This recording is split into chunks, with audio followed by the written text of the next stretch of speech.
Carol and I run Calm with Carol, and I'm here today to talk to you about being angry, okay? Now, I don't really know about you, but sometimes I get really angry, okay?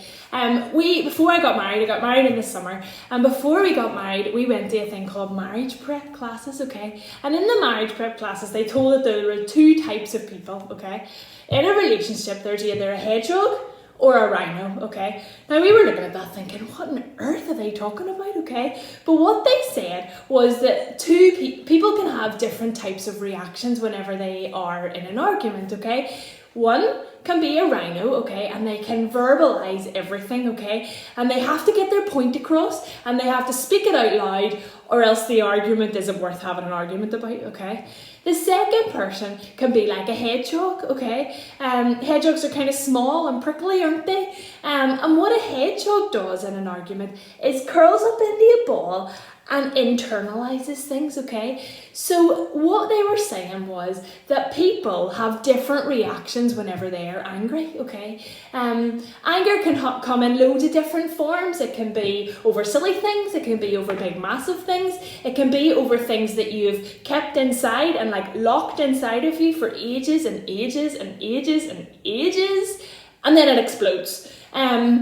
And what's so important is to know that anger is a normal feeling, okay? Anger is something that we all cope with, okay? That we all have in our lives. So what we're going to do today is I'm going to read you a story about a wee boy who gets angry, okay?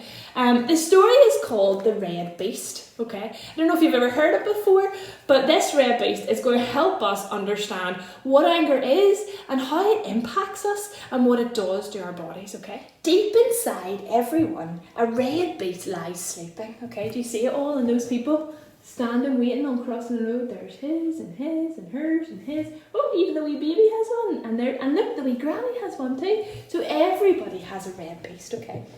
When it is asleep, the red beast is quite small. However, when it wakes up, it begins to grow and grow. Strangely, as it grows, its ears begin to shrink. So it has really small ears, and its eyes get smaller and smaller and smaller, and yet its mouth gets bigger and bigger, okay? When fully awake, the red beast has tiny ears. It can't listen. It has tiny eyes and can't see. Imagine you had tiny eyes, can't see. It has a huge mouth and always shouts. The red beast screams and calls out hurtful things like, "I hate you!" or "Go away, leave me alone." Oh no. The red beast does hurtful things like biting and kicking, throwing, spitting and swearing. They're all not very nice things, sure they're not. In some people, the red beast is very hard to wake up. It is in a deep, deep sleep. In other people, it can wake up quickly and easily. It's only in a light sleep. This is the story of a red beast that was awakened. Oh dear, okay. One bright morning, a boy called Rufus, there he is there, was in the school playground, waiting for the bell to ring. Rufus did not really like the school playground, as it was always so noisy. Suddenly, someone kicked a ball, and it hit Rufus in the stomach. Rufus was not badly hurt, but he did feel very cross, and he looked around angrily to see who had kicked the ball. The red beast in Rufus had woken up. It started to grow and grow. One of the teachers noticed the change in Rufus and came towards him. "Are you all right, Rufus?" she asked the teacher kindly. But the red beast had tiny ears. It couldn't listen. John, the boy who had kicked the ball, ran over to Rufus. "I'm really, really sorry, Rufus," he said anxiously. However, the red beast had tiny eyes and he couldn't see how sorry John was because his eyes were like this and his ears were really super tiny. Look how upset John is too. We can see that John looks really sorry, doesn't he? The red beast swore and hit out at poor John. I hate you! I'm going to get you!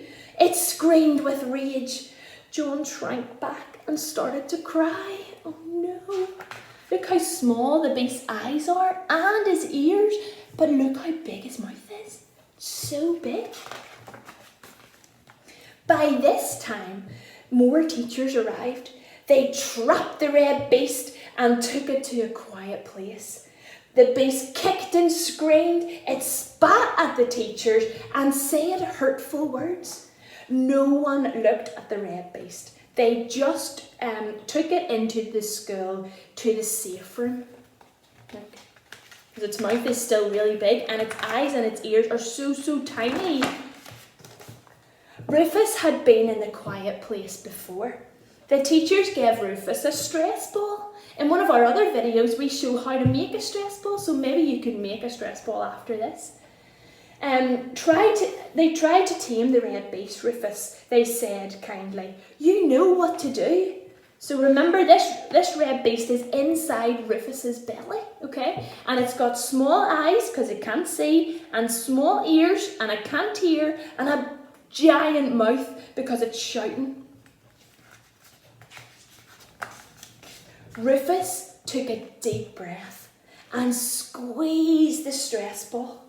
Then he started to count very slowly.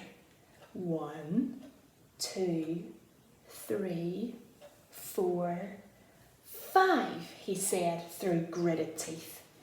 Red beast began to shrink. Look, it's becoming smaller.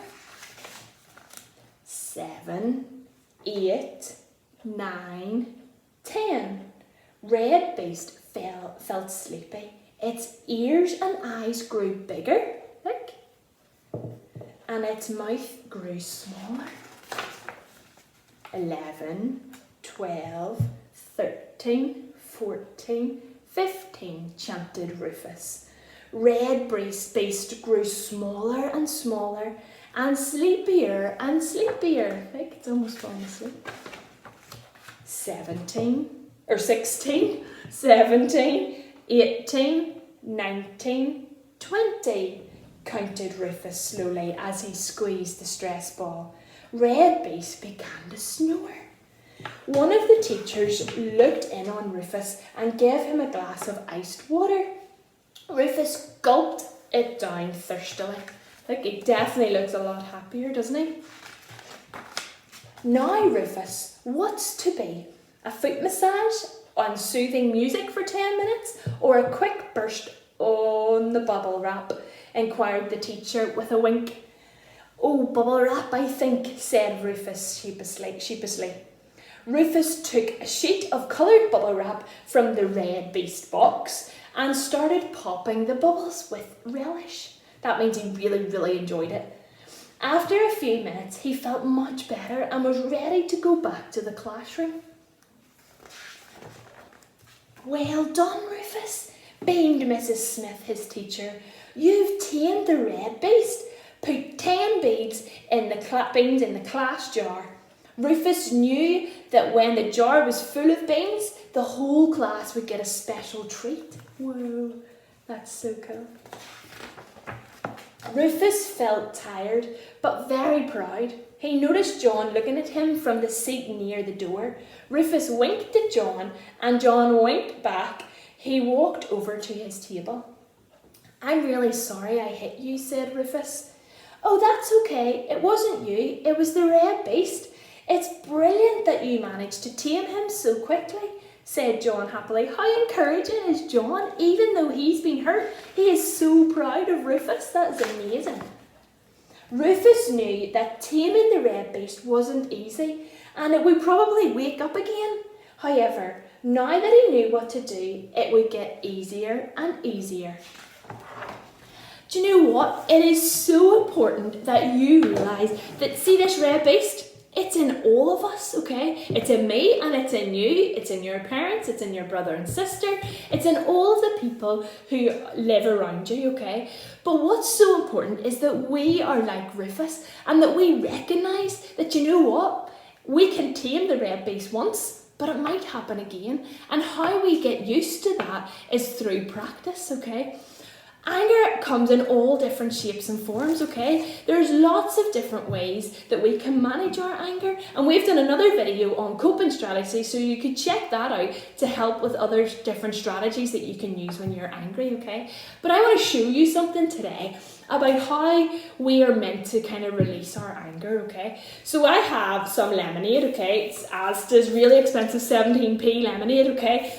But there are different versions, clearly, of lemonade, okay? But what I'm going to do is I'm going to pretend like this bottle, okay, is like our bodies, okay? So the bottle is our bodies, and inside are all our different emotions, okay? Today we're going to focus on anger, right?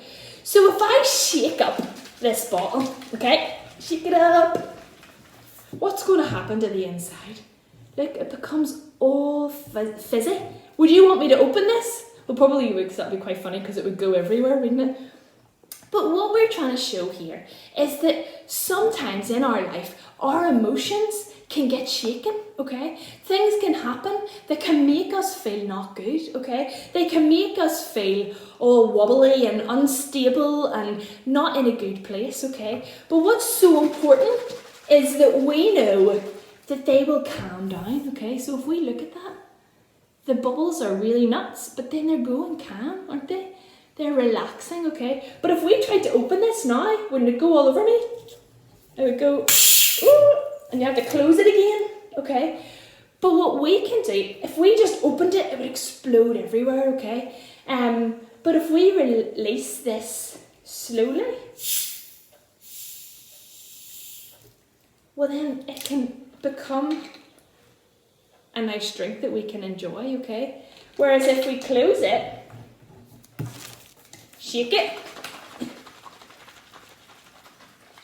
and then don't give our times a time to relax, well then it's going to go everywhere, isn't it? Oops. Okay, and that's what Rufus did. Rufus was angry, and his emotions were crazy, and they were going everywhere, okay? And he did not give himself time to relax. He hit John, and then made the situation worse. Like this explosion that's now all over me and all over the iPad and all over the table. The explosion is not positive, okay? But the one before, where we shook it up and allowed it time to calm down and opened it slowly, well, that's much more enjoyable, isn't it? And it's much better because I don't get soaked and the table doesn't get wet and other people don't get hurt. And we can enjoy it the way it's meant to be enjoyed, okay?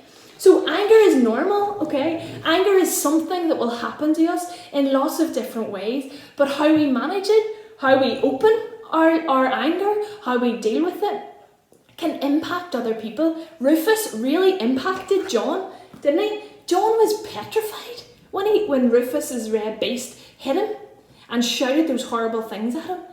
But what Rufus learned was that he was able to calm down with his stress ball in a safe place, speaking nice and calmly, counting slowly. He was able to tame his red beast.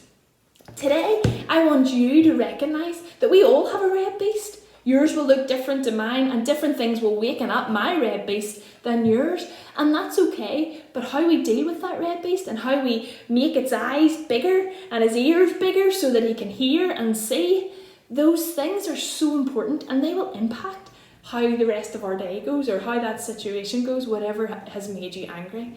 So I hope that you recognise that today and that you can understand a little bit of what we're trying to say.